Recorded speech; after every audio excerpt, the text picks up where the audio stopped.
Western civilization's been assailed by a virus. Not the overblown pandemic of recent years which elicited such a hysterical response. No, this is a malady of the mind. It's a derangement that's corrupted and debased the West, and which risks undoing all the grand achievements of our forefathers. This madness has warped reality, shifted dark to light, and turned the world upside down. In its fevered imagination, it perceives the most tolerant, open, democratic and successful societies in history as the most intolerant, racist, sexist and tyrannical despotisms imaginable. Just as things have never been better, this derangement imagines that they've never been worse. Where tranquility, progress and prosperity reigned, this madness imagines nothing but hate and oppression, and as such, it's come to create all the division, intolerance and animus it claimed to rail against. So desperate was it to prove its fantastical thesis, that this cult plunged back 300 years into the past to dredge up the buried sins of slavery and imperialism, claiming that they, and they alone, defined the present. The fact that they had to go centuries into the past to find issues to scream about proves the emptiness of this mania, as does the way they have to bury, warp and distort any evidence in the present to support their hysterical wailing.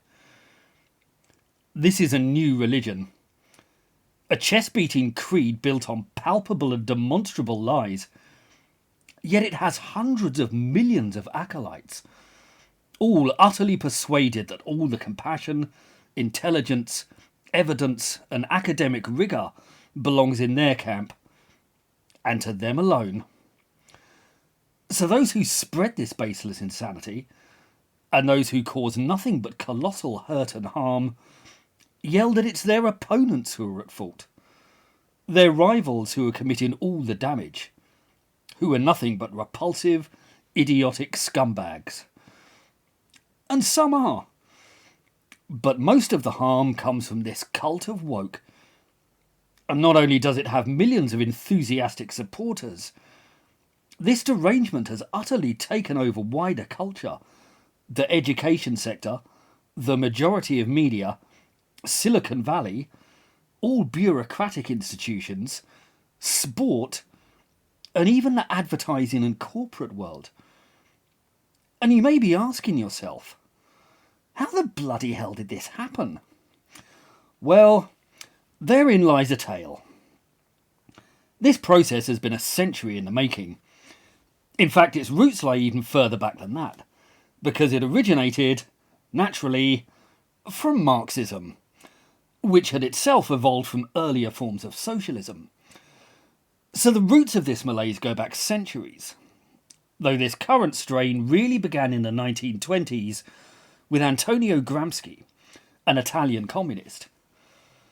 He saw that socialism had been failing for a long time, that while it retained its allure for intellectuals, the working classes had never really bought into it.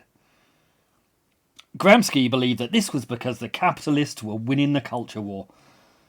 They seduced the proletariat with bread and circuses, with the distractions and rewards of modern life.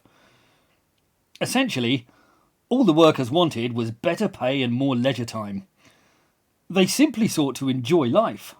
Of course, to the likes of Gramsci, this was an abhorrence, because to his ilk, politics is a religion, one based on austerity and adherence to scripture, the scripture in question being the works of socialist saints like Marx and Lenin. Such occupations gave meaning to the high priests of communism, and they couldn't understand why the massed poor didn't share their inclinations. Of course, they themselves had no intention of sharing in the austerity they wished to inflict on the already impoverished mob, but such glaring inconsistencies never gave them cause for concern. Gramsci believed that Western culture blinded the working classes to the Marxist truth, while persuading them to consent to the capitalist order. He concluded that Western culture must be destroyed and an edifying socialist canon erected in its place to correct the consciousness of the labouring masses. Gramsci's ideas were soon developed by the Hungarian philosopher György Lukács.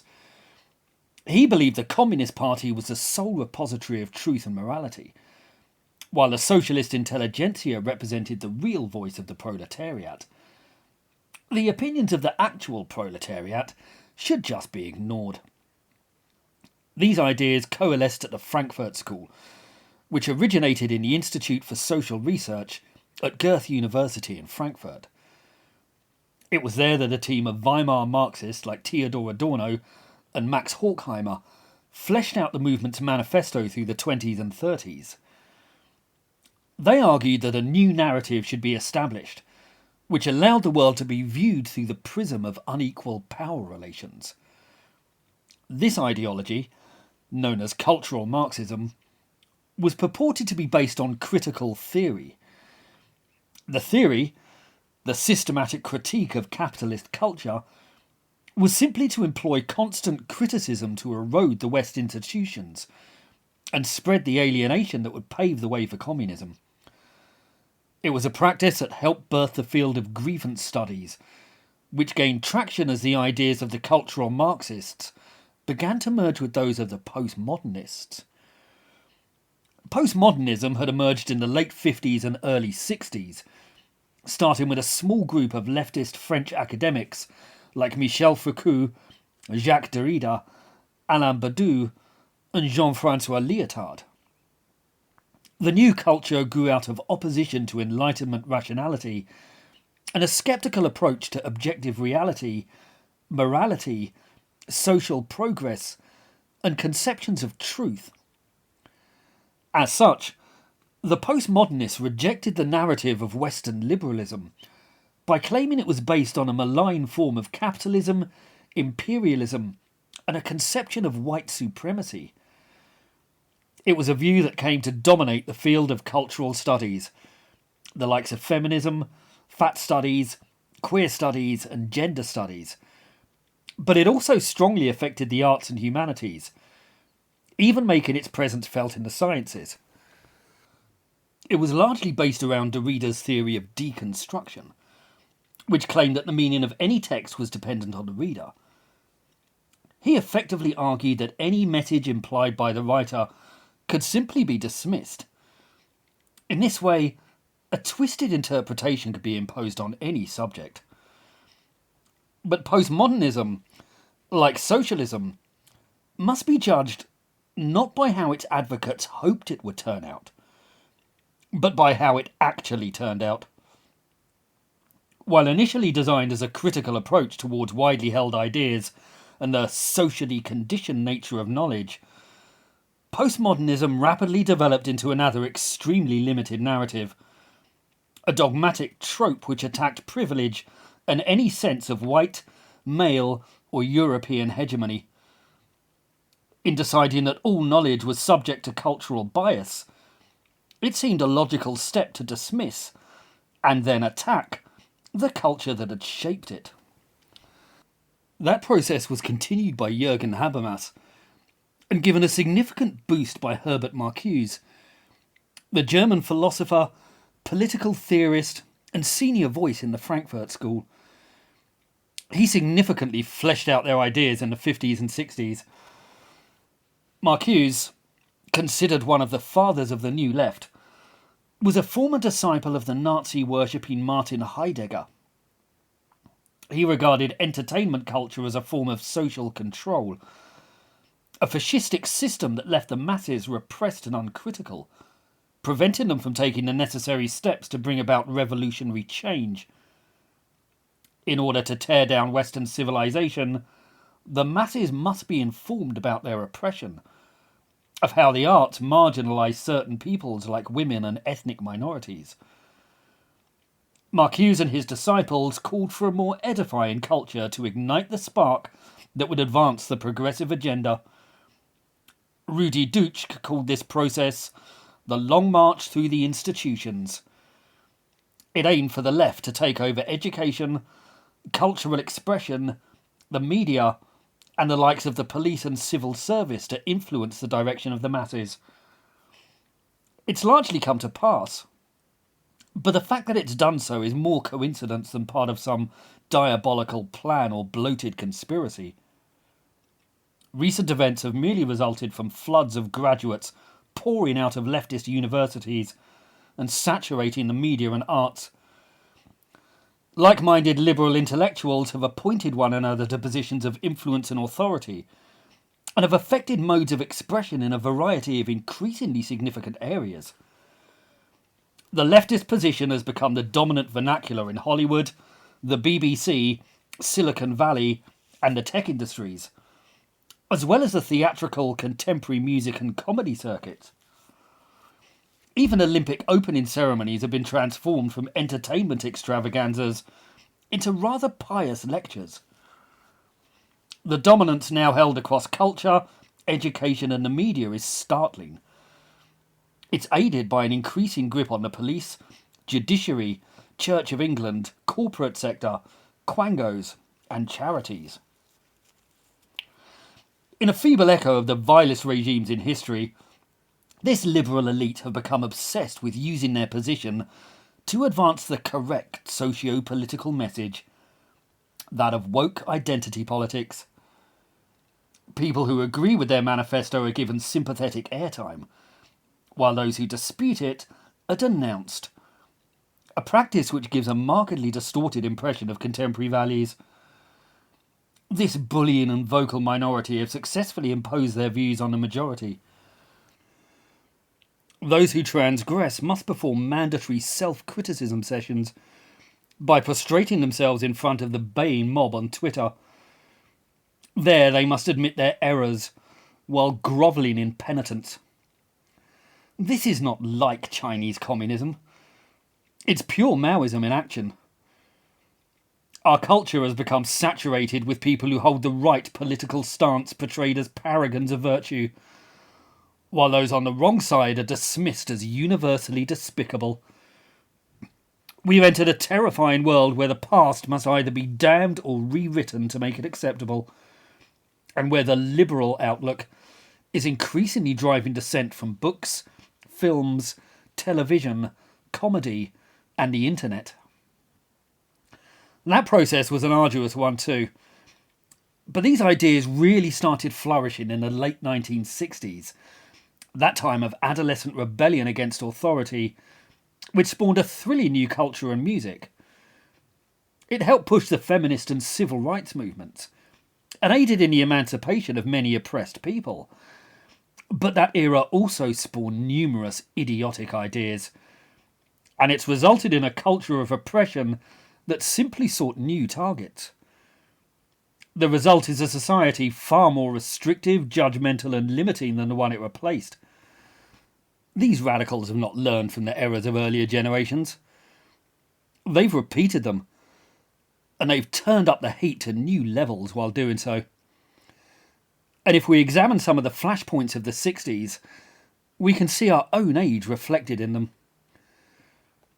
Few events illustrate that better than those that erupted at Cornell in the spring of 1969. The faculty there had attempted to prove their inclusivity by welcoming the black community into their institution. But radicals screamed that it was an attempt to co-opt them, and that Cornell was committing cultural genocide. Black nationalists, under the banner of the Afro-American Society, seized control of the university after a campaign of intimidation and violence. Guns were brought onto campus, and thugs, dressed in paramilitary fatigues, roamed about intimidating and beating any who might offer resistance. They ordered nothing less than an ethnic purging of the institution, demanding the decolonisation of the curriculum, with black tutors employed to teach black subjects and black ideas.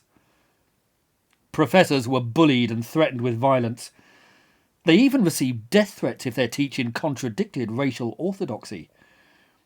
Eric Evans, the leader of the Takeover, screamed that in the past it's been all the black people who've done all the dying. Now the time has come when the pigs are going to die. Leftist students leapt at the chance to support all the violence and intimidation, while James Perkins, the college president, too terrified of appearing racist to stand up to the mob, crumbled pathetically and gave in to all their demands. The protest had been sparked when a cross had been burned outside a black dorm, but that incident was later revealed as a hoax carried out by the black radicals themselves to give a pretext to the violence. The real cause had been when the faculty staff dared to tamely reprimand a number of black students who had broken campus rules. Cornell had put aside $240,000 to create an Afro-American study centre, and had also lowered admission standards for ethnic minorities so that more black students could enrol. But in the words of Thomas Sowell, this simply gave access to hoodlums who terrorised other black students. Sowell, a lecturer there at the time, recalled how the administration repeatedly gave in to radical activism until it exploded in their faces. Events at Cornell have rightly been identified as a major spark in the whole identity politics and grievance studies movement, and it's entirely characteristic that it started, as it's progressed, with intolerance, intimidation and violence, all encouraged by the surrender of moderate intellectuals. There's also much that's familiar in the rhetoric of the Weather Underground, one of the many left-wing terror groups that sprang up in the late 1960s. It was they that coined the term white skin privilege, a concept they continually abhorred, and the call to arms of Naomi Jaff mirrors the sort of rhetoric spouted all over campuses 50 years later. If you sit in your house, live your white life and go to your white job while racism and imperialism are rife, and you sit there and don't do anything about it, that's violence. Indeed. Silence is violence. Leszek Kolakowski noticed the same phenomenon when teaching philosophy at Berkeley in the late 60s. Strolling across the concourse, he was handed a pamphlet which dismissed the entire contents of the university library as so much useless white knowledge. Thus was the entire canon of Western learning to be junked. The ideas took root in that decade, spread rapidly, and proved enormously damaging for any true rational or empirical inquiry. As Nick Cohen has noted, postmodernism infected intellectual life. All the old universal criteria, including human rights, the search for truth, and the scientific method, became suspect instruments of elite oppression and Western cultural imperialism. Perversely, theorists who boasted that they were the most transgressively radical thinkers in the West agreed with the diehards of the Ancien regime and denied the central tenet of the Enlightenment, that men and women have the ability to transcend their circumstances and culture. The new wave was increasingly dominated by ex-Marxists who claimed to reject their former position, but who merely replaced the running dogs of capitalism with white men and carried on spouting their usual rhetoric at the same targets they'd been attacking for decades. In a nutshell, postmodernists saw that objective reality wasn't playing ball, so they decided to ignore it, to argue that logic and evidence were subjective and dependent on cultural bias. The result was an academia that grew increasingly corrupted by a distorted interpretation of societal progress. The postmodernists advanced theories embedded in cultural relativism, while arguing that it was a racist form of white imperialism to criticise other societies. But the West, democratic, free and protective of the rights of gays, minorities and women, could be attacked with ferocious abandon. The full takeover of universities effectively began in Stanford, California on 15th of January 1987. Around 500 students and staff gathered to hear a speech by Jesse Jackson, and they were rapidly whipped into a fury over the institution's compulsory Western culture course, which was designed to introduce students to the history, ideas and literature of the civilization in which they lived. Incensed at the number of texts by dead white males like St. Augustine, John Stuart Mill and Shakespeare, They stormed across the campus to a meeting of Stanford's governing body while screaming, "Hey, hey, ho, ho, Western culture has got to go." The university quickly crumbled and overhauled the course, replacing it with one on race, class, and gender. Yale swiftly followed suit by denouncing the idea of a dead white European male agenda and calling for multicultural studies instead. The mania had begun, and the movement has not looked back since. A seminal paper in the academic miasma that erupted from that point was White Privilege, Unpacking the Invisible Knapsack. The study was published by Peggy McIntosh at Wellesley College in 1988. In a period of comfort and stability, with radicals desperate to find something to be furious about, this incoherent diatribe was seized as a gospel for our times.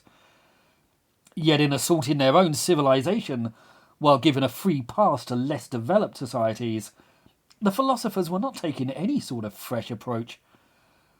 They were effectively treading the same tired path worn smooth by the feet of Thucydides, Tacitus, Jean-Jacques Rousseau, and countless others across thousands of years. The consequences have been appalling. The left has largely abandoned the demand for universal human rights, and through a process of complicated semantics, has sided with some of the most oppressive regimes on the planet. Michel Foucault, for one, actively supported the abhorrent Iranian regime. It was the kind of conclusion that would become increasingly commonplace.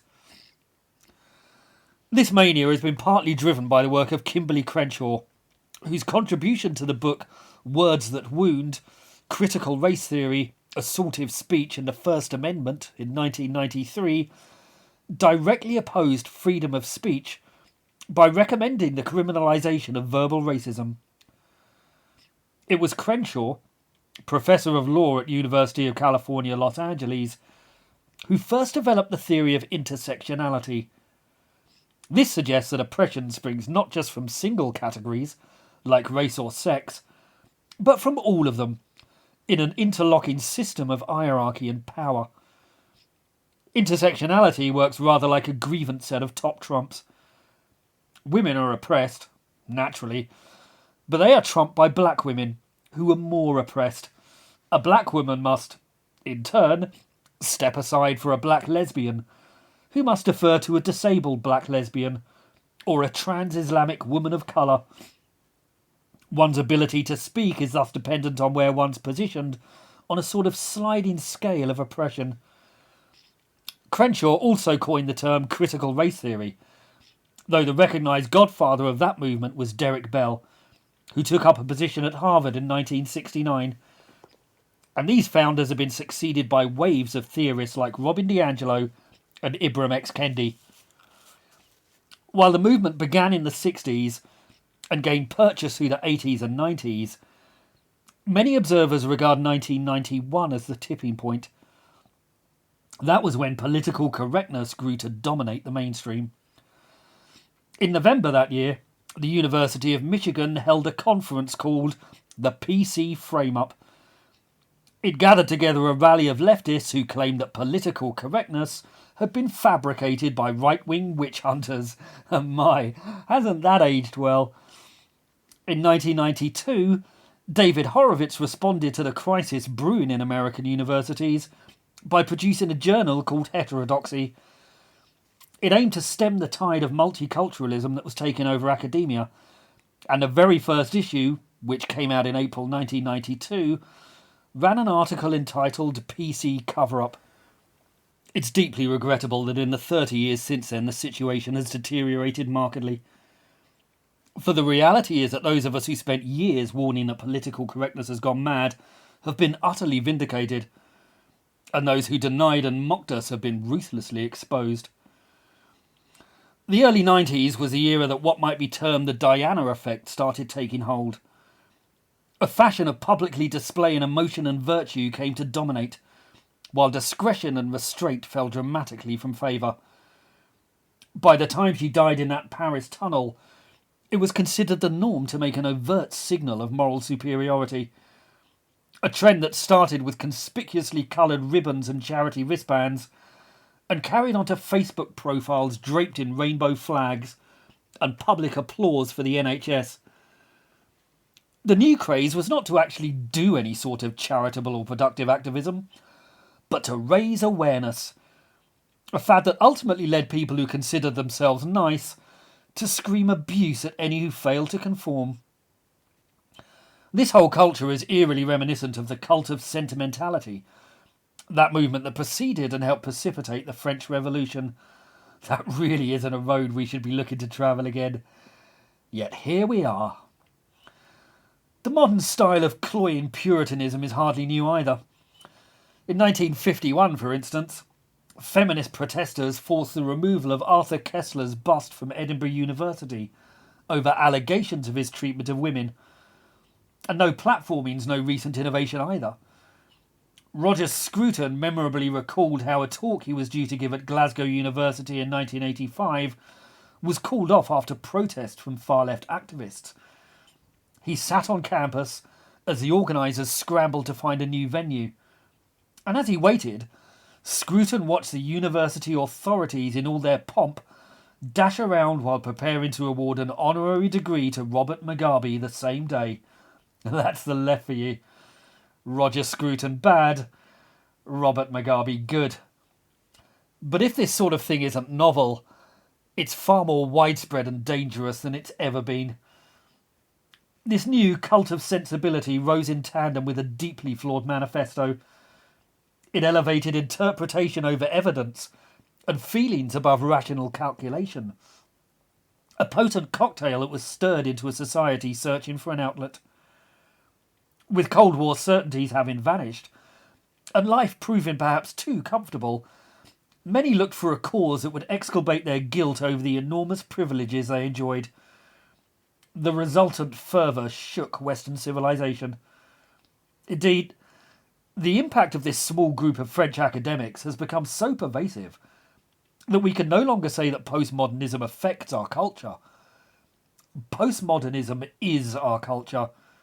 In the media, in journalism, on university campuses, the internet, the arts, in our wider entertainment and news sources, in social services, and even in the corporate world. The narrative of identity politics, bequeathed by postmodernism, is everywhere. This should perhaps not be a surprise. It's a philosophy that has a unique appeal to the sort of divisive resentment in which the left has always specialised. One that gives affluent Westerners carte blanche to absolve their consciences without them having to give up any of their neat stuff. To the advocate of postmodernist identity politics, it's always someone else's fault. And by dressing up arguments in clever-sounding but empty flourishes, their points become resistant to virtually all forms of evidence or reason. The consequences for higher education have been devastating. For the brainwashed advocates of this poisonous ideology have screamed their way across campuses, shutting down or driving out any who question their warped narrative. Universities, once institutions of open debate, have increasingly become centres which enforce politically correct dogma, sites of bullying indoctrination, utterly antithetical to a true education. They become havens for groupthink, the very thing they were set up to oppose.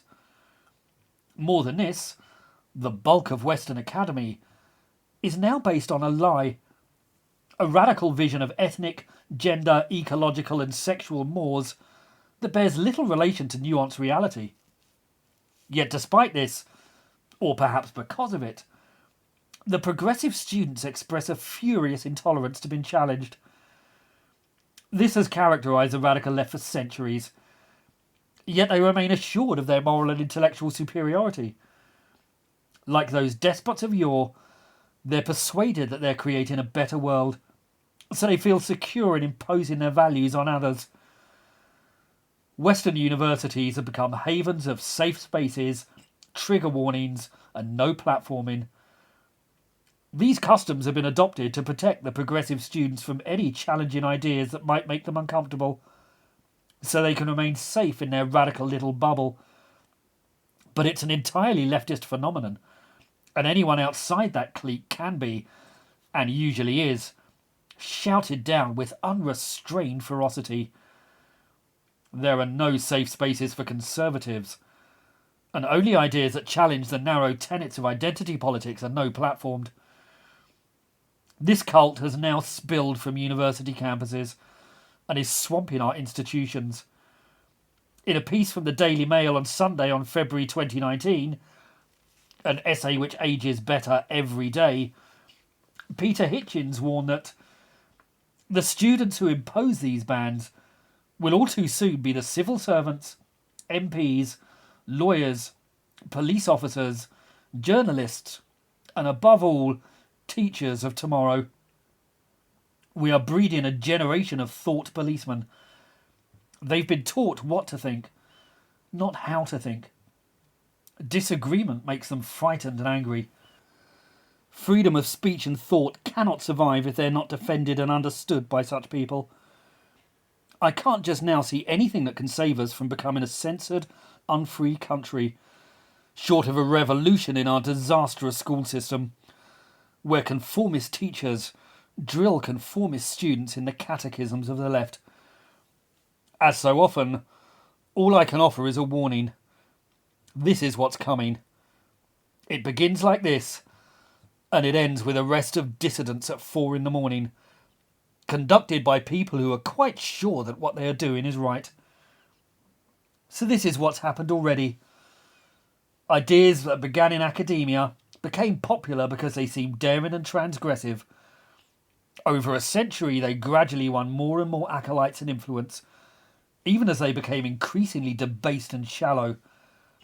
And now millions of conformist fools have jumped on the bandwagon. Terrified sheep, persuaded of their independence, courage, compassion and intellect. In reality, they're following a directionless herd, inspired by hollow ideas, based on lies, misconceptions, activism and propaganda, and they may drag all of civilization down with them. The fight back has begun, but the woke grip of academia, culture, the digital world and our institutions is getting worse all the time. It took generations for this process to take place. It will likely take generations for us to shake it off too. And that will not happen without a monumental struggle. If you'd like to support this channel, please like, subscribe, and think about buying my books. They go into topics like this in much greater detail. They're called The Tyranny of the Left, and they're available on the links below. Please do feel free to pick them up and let me know what you think. Thank you.